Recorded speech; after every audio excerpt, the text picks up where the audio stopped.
వీధి కుక్కలపై సుప్రీంకోర్టు ప్రత్యేక దృష్టి పెట్టిన విషయం మనందరికీ తెలిసిందే.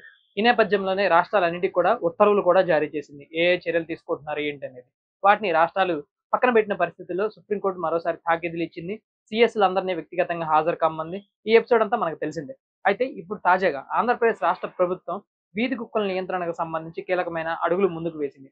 మొత్తంగా చూసుకున్నట్లయితే మనుషుల మీద దూకుడుగా ప్రవర్తించే కుక్కలకు సంబంధించి యానిమల్ యాక్ట్‌కి సంబంధించి యానిమల్ యాక్ట్ వైలేషన్ కాకుండా ఉండేందుకు చాలా కీలకంగా ఉండే డేంజరస్ యానిమల్ పౌండ్‌లను ఏర్పాటు చేయాలని రాష్ట్ర ప్రభుత్వం అయితే నిర్ణయం తీసుకోవడం జరిగింది. దీనికి సంబంధించి కమిషనర్లందరికీ నగరపాలక సంస్థలో ఉండే కమిషనర్లందరికీ కూడా ప్రత్యేక ఆదేశాలైతే జారీ చేయడం జరిగింది. ఈ ఆదేశాల మేరకు చూసుకున్నట్లయితే ఉన్న రూల్ ప్రకారం కుక్కలనైతే చంపడానికి లేదు. వాటిని మత్తు ఇంజెక్షన్‌లు ఇచ్చి వేరే చోటకి తరలించాలి. లేదంటే వాటి సంతాన ఉత్పత్తికి పూర్తిగా నియంత్రణకు సంబంధించి వాటి టీకాలు వేయాలి. వీటితో పాటుగా రేబీస్ వ్యాధికి సంబంధించి ఏ అయితే కుక్కలున్నాయో వాటిని తీసుకెళ్ళి వేరేగా ప్రత్యేక షెల్టర్ జోన్‌లో వాటిని ఏర్పాటు చేయాలి. వాటిని అక్కడ ఉంచాలి. వాటిని సంరక్షించాల్సిన బాధ్యత ఉంది. As per rules. సో, ఈ నేపథ్యంలోనే వీటికి సంబంధించి మొత్తం మీద రాష్ట్ర వ్యాప్తంగా చూసుకున్నట్లయితే 123 నగరపాలక సంస్థలు గాని, పంచాయతీలు గాని, పురపాలికలు గాని అన్నిట్లో చూసుకున్నట్లయితే ఆంధ్రప్రదేశ్‌లో కుక్కల లెక్కలు గూడా ఆంధ్రప్రదేశ్ రాష్ట్ర ప్రభుత్వం బయటికి తీసింది. 5,15,000 కుక్కలు ఉన్నట్లు అధికారికంగా నిర్ధారించింది. ఇవన్నీ వీధి కుక్కలే. ఈ వీధి కుక్కలకు సంబంధించి వీటి సంరక్షణ బాధ్యతలతో పాటు వీటిలో వైల్డ్‌గా బిహేవ్ చేసేయి ఎన్ని?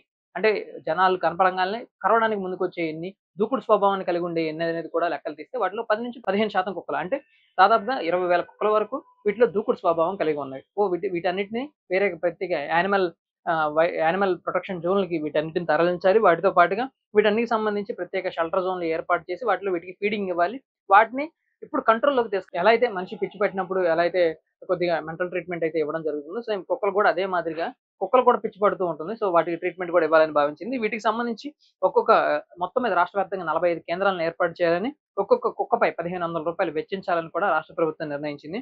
సో, కమిషనర్‌లకి రోజువారీ టార్గెట్‌లతో పాటు వారాంతపు టార్గెట్‌లు ఇచ్చింది. వీటిపైన ఇక నుంచి ఎవ్రీ వీక్ రివ్యూలు కూడా చేయాల్సి ఉంటుంది. రియల్ టైమ్ గవర్నెన్స్‌లో వీటికి సంబంధించి పూర్తి స్థాయిలో వీటికి సంబంధించి కూడా ఒక సెక్షన్ ఏర్పాటు చేసేసుకొని కుక్కల్ని ఎంతవరకు రిహాబిలిటేషన్ సెంటర్‌లకు తరలించాం, దూకుడుగా ఉన్న వాటిని ఎంతవరకు కంట్రోల్ చేసాము, నియంత్రణకు సంబంధించి వాటికి ఎంతవరకు టీకాలు వేసాము, రైబీస్ వ్యాధి శాతం ప్రస్తుతం ఎంతుంది, ఎన్ని కుక్కల్లో రైబీస్ సోకి ఉందనేది కూడా గణాంకాలు పూర్తి స్థాయిలో ఇక నుంచి తీయాలని రాష్ట్ర ప్రభుత్వం అయితే ఆదేశాలు జారీ చేసింది. సో, ఇక నుంచి పంచాయతీల దగ్గర నుంచి నగరపాలక సంస్థలు అంటే పంచాయతీలు, మున్సిపాలిటీలు వాటితో పాటుగా మండలాలు, మండలాలతో పాటుగా జిల్లా పరిషత్తులు వాటితో ఫైనల్‌గా మున్సిపల్ కార్పొరేషన్ వీటన్నిటిలో కూడా కుక్కలకు సంబంధించి శానిటేషన్ సిబ్బంది గాని, లేదంటే పంచాయతీల సిబ్బంది గాని పూర్తి స్థాయిలో వీటి మీద దృష్టి పెట్టాల్సిన తరుణం అయితే రాబోతుంది. ఈ క్రమంలోనే రాష్ట్ర ప్రభుత్వం కుక్కలకు సంబంధించి తీసుకున్న ఈ అభిప్రాయంపై మీ అభిప్రాయాన్ని కామెంట్ రూపంలో తెలియజేయండి. Thank you for watching.